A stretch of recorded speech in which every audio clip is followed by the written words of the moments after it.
Hi everyone, welcome to another edition of EducationQuest Live. I am Jason, I will be your host again today.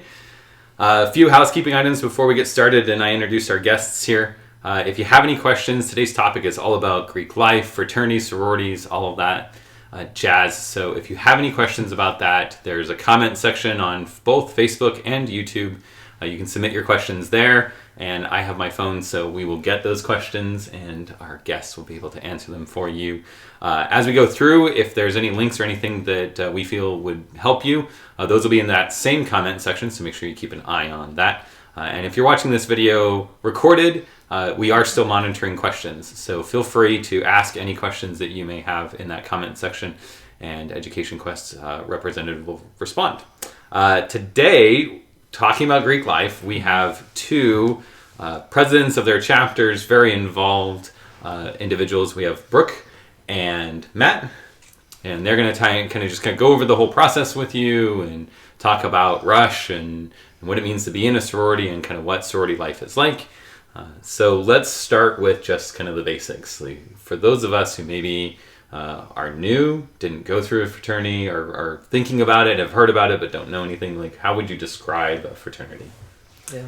I would describe a sorority on that aspect as a group of women who have the same values and have the same interests in philanthropic events, and actually want to make an impact in their community, that come together and just serve each other and the community and make sure that they're getting every value out of that chapter.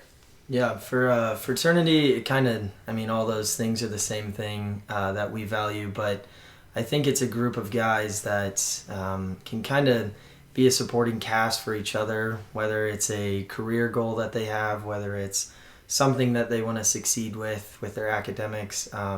You always have a bunch of guys that are always supporting you, cheering you on, but also having fun with you at the same time. So it's kind of that mix of work and fun. Yep. You gotta have fun along the way, or it's not worth it. Yeah. So you've mentioned a lot of community aspects to that. How big are the fraternities and sororities? How many students participate? For fraternities, it's pretty different. So with Pike, our chapter is around 110 members. Okay. But with other fraternities on campus, it varies anywhere from 15 guys to 50 guys. So we're kind of the biggest, but that's usually the average, around 40 to 50. So. Okay. Yeah. And for sororities, almost all of our chapters are around 96 members. So we're pretty consistent with our numbers and meeting those requirements. Mm-hmm. Cool. Mm-hmm. So a lot of times it's referred to as Greek life, just kind of general fraternities and sororities are. Where does that come from? Why is it called Greek life? This is typically something that we don't think about much, but I think it kind of comes from the letters that we associate with a little bit. So for Pi Kappa Alpha, it's the Pi and then K and then A. And if you kind of look at the Greek alphabet, those are where a lot of our chapters take that from.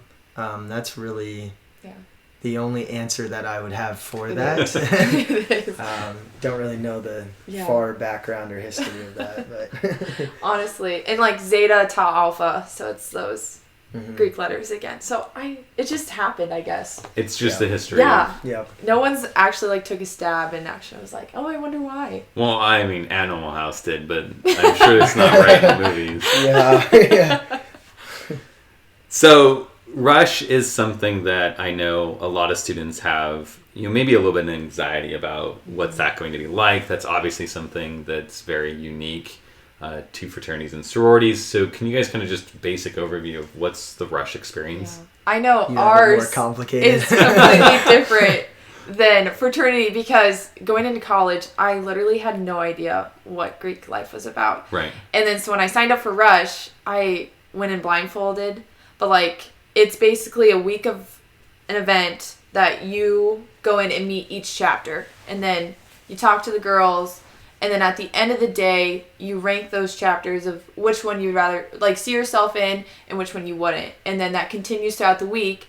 And then Thursday's the big pref night. So you sit down with 2 chapters and you pick out of those 2 chapters which one you would see yourself with and which one you align your values with. And then Friday's the big bid day, and then you get to open your bid cards and go in. So it's completely different than theirs. Yeah, ours is a lot more relaxed. Mm-hmm. So for our formal recruitment, it's about a 3-day process. The first 2 days are just getting to know the guys. They're in rotations with groups, and you get to meet all the fraternities. And then we have our bid day where whatever chapters give you a bid, you can accept whichever one that you want. But a very easy process. All chapters have recruitment events before that, so that's where it's kind of, we always say it's a friendship business.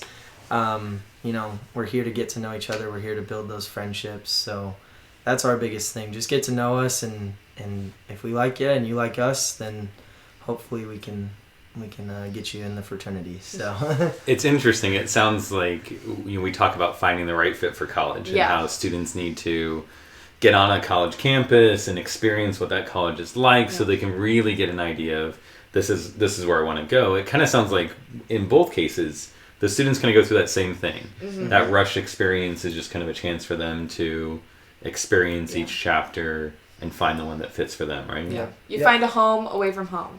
Right. That's basically it. It's kind of the environment that they're looking for, and making sure something matches with that. And then the people. Yeah. Just like you talked about in that first question about it being a community and people with like interests and like goals and that stuff. So that experience is really about kind of flushing that out for them. Yep. Right? It is. So are there a lot of students who maybe want to rush but don't find a match, or? Yeah, there is, especially with Greek life, or with sorority life, I guess. We had 300 girls sign up for recruitment, and at the end, 200 girls found their home. And so it just depends on the year, and it ultimately depends on who is the right fit, like who actually sees himself and wants to take that step. Yeah. I would say for us, it's kind of difficult reaching out to people because we're still a semi-commuter school at UNO. So kind of finding those people that we really want in our organization becomes difficult. But yeah. So talk about a little bit more, with you being kind of the president of the chapter and that stuff. For both of you, how is that recruitment work? How much do you have to go out and find these students, or do you feel they kind of just come to you? It depends. It depends honestly on the reputation of the chapter. So if the chapter has a very good reputation, recruitment's usually easier. People usually know about us. They come to our events. They reach out to our guys, and recruitment isn't always the most difficult, but we're still reaching out to athletic departments. We're still reaching out to campus organizations. Even faculty and staff, sometimes we'll use them as a resource because they have their kids coming to UNO, or people that they know that would be a really good fit for certain chapters. So kind of use all outlets. Anything you can, yeah. Mm-hmm. Yeah. With sororities, the chapters aren't allowed to recruit, so it's mainly CPC, which is Collegiate Panhellenic Council, that recruits the girls, puts on social media saying, sorority recruitment's open, sign up today, and we can post that on our accounts, but we can't individually pick out girls and say, oh, you should rush, you should do this, because that's just against CPC rules. Okay. Yep. So yeah, so it's very different. Yep. So how do you decide? Do you have, at the start of the school year, do you say, hey, we're going to take in, a dozen new members, and maybe you have more applicants than you can take on? Yeah. How do you guys decide who gets to join your communities? Honestly, we always look at quality over quantity. Mm-hmm. We never put a cap on how many. A quota type of thing. Yeah, okay. A quota. If there's 50 guys that we think would be fantastic for our fraternity, we're going to try and bid every single guy, because unlike sororities, you guys have a cap on how many members you can have. Mm-hmm. Fraternities don't really, so that's why there's such a different membership level. You have fraternities that have 15, and then you have some that have 110. So that's where that differs a little bit. So do some students get multiple offers? I think you talked a little bit about the sorority aspect of that, Brooke, but do they typically get, a couple organizations are saying, hey, you can join us, and they have to make a decision? Yeah, with sororities, it's basically how the P&M, so the potential new member, ranks the sorority and how the sorority ranks them in their bid list. And so if those even up, like if they put them first and the chapter puts them first, then they'll get a bid to that chapter. But usually it's 2 chapters that are going head to head with one girl at the end, and ultimately it just depends on what that new member wants to be in. Mm-hmm. So it is very different. So at bid date, you open up to 1 bid card compared to theirs. Mm-hmm. Okay. So interesting. So what's orientation like? You get through that bid process. You're done with the rush experience and the bidding and all that stuff. Where do they go from there?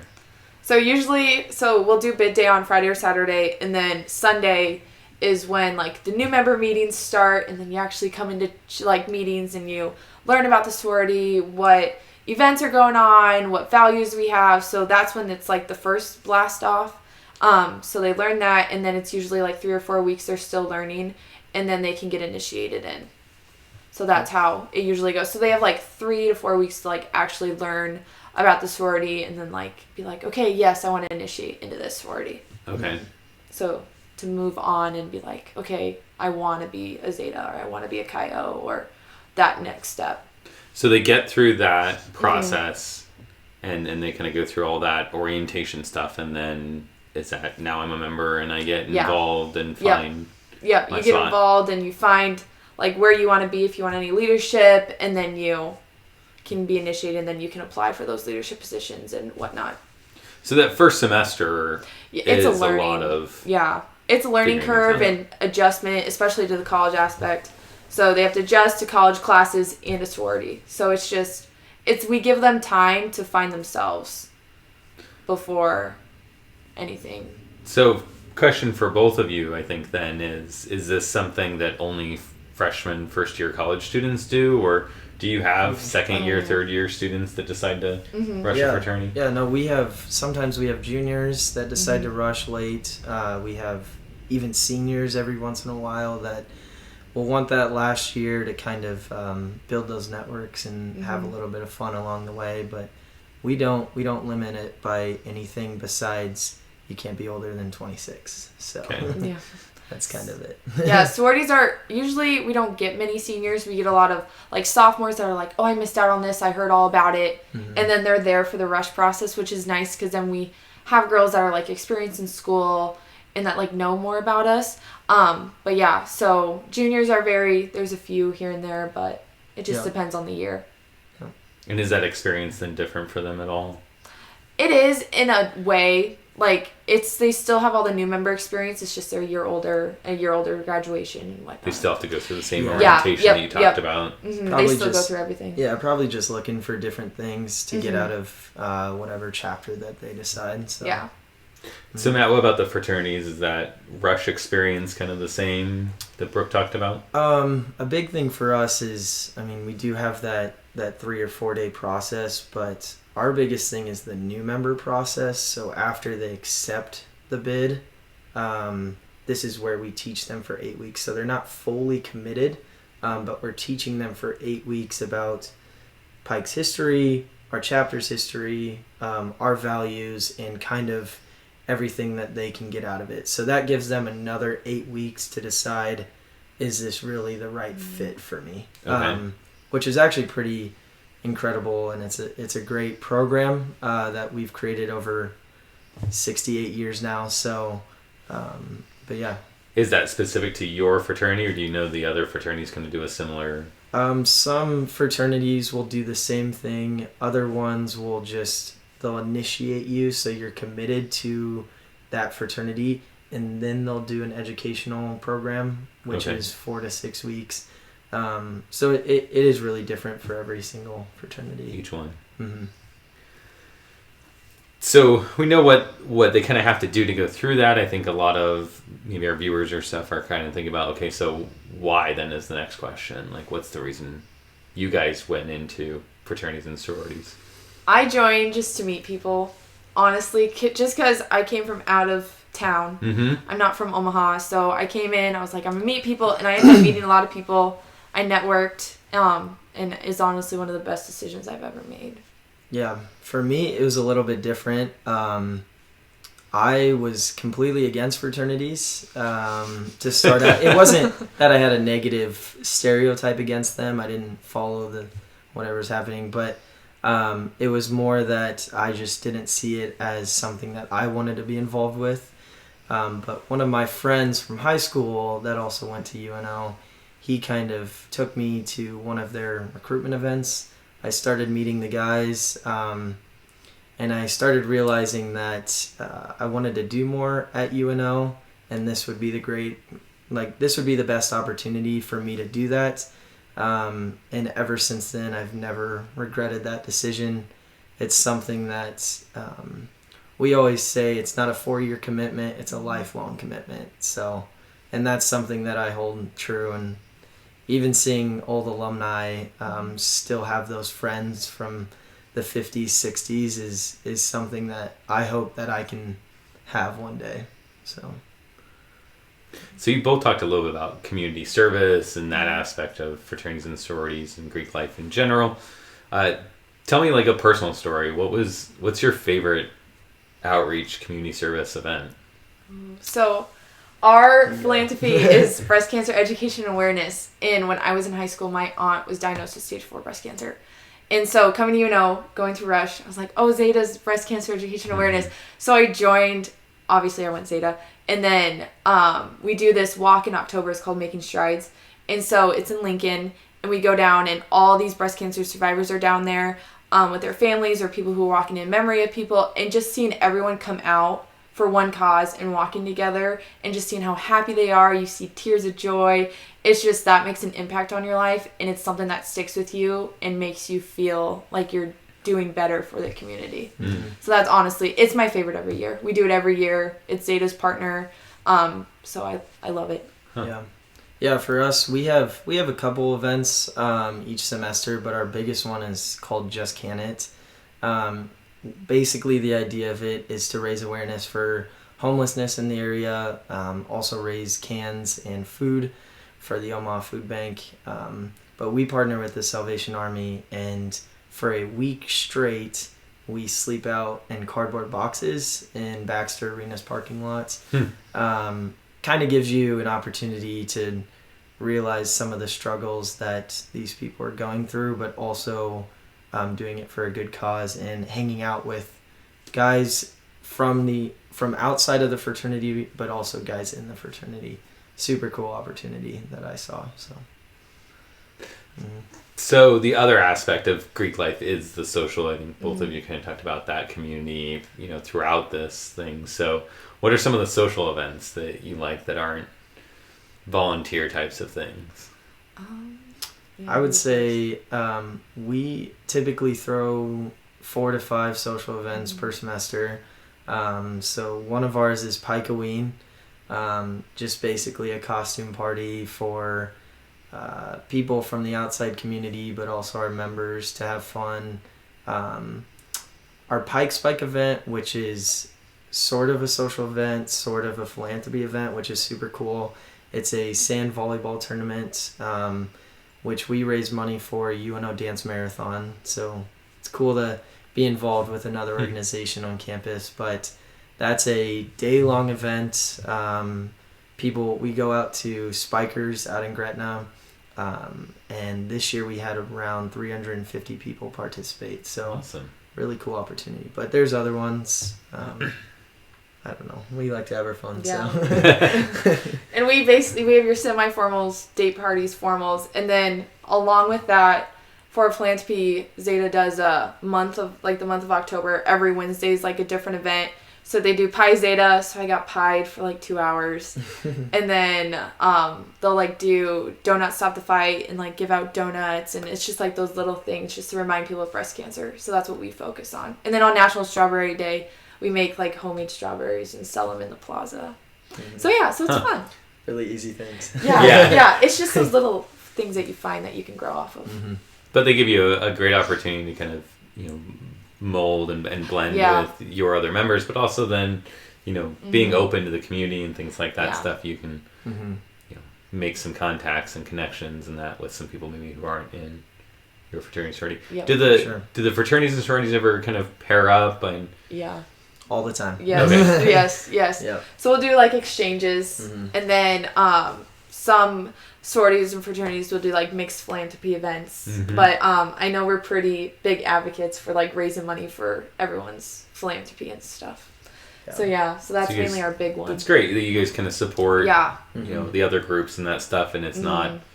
it doesn't seem like it's a competitiveness between the groups. It gets Yeah. competitive sometimes. Yeah. It can We be. have, for example, through UNO Dance Marathon, Zeta and Pike are very competitive of who can be the top team fundraiser. Oh. And we're So, like neck and neck right We're going now. back. I think we're above like $30 right now. Yeah, so we're it's like very. $4,000 in like It's 2 very months. close. We've raised this. Yeah. It's insane. But it's also awesome because most of the officers in UNO Dance Marathon are Greek life. Hmm. So you can kind of see the impact that Greek life makes on campus through just kind of walking through the Student Involvement Center.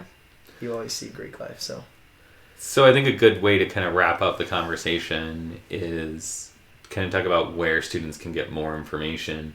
Yeah. So what suggestions do you have? Something that's, a place that they can go that's going to be the same no matter what college campus they're on. Obviously there'll be, some schools will support it a little bit differently, but what would you suggest for students who are looking for more information about a fraternity or sorority? What is your suggestions to them?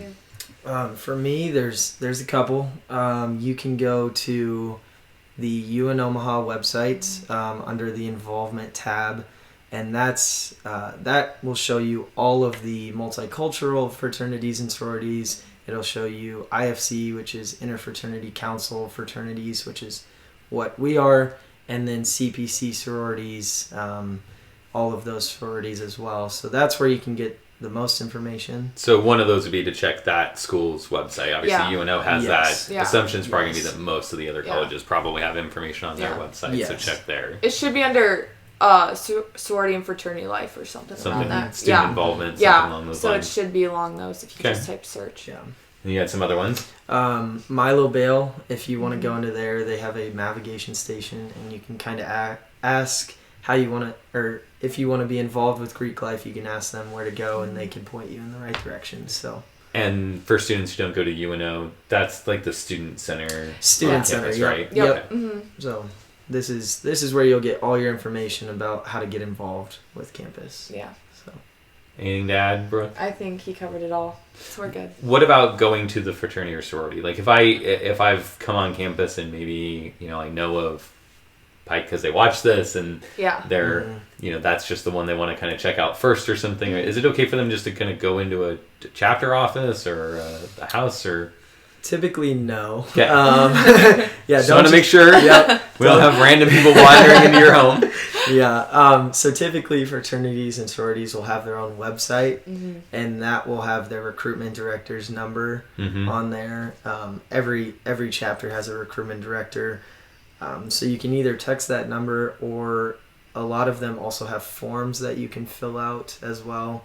Super simple: name, phone number, email, and then kind of why you're interested, Okay. and that's typically across the board how it is. Yeah. So Or you can reach out on social media platforms like DM them on Twitter or Instagram, and they usually will get back to you within a timely manner. yeah.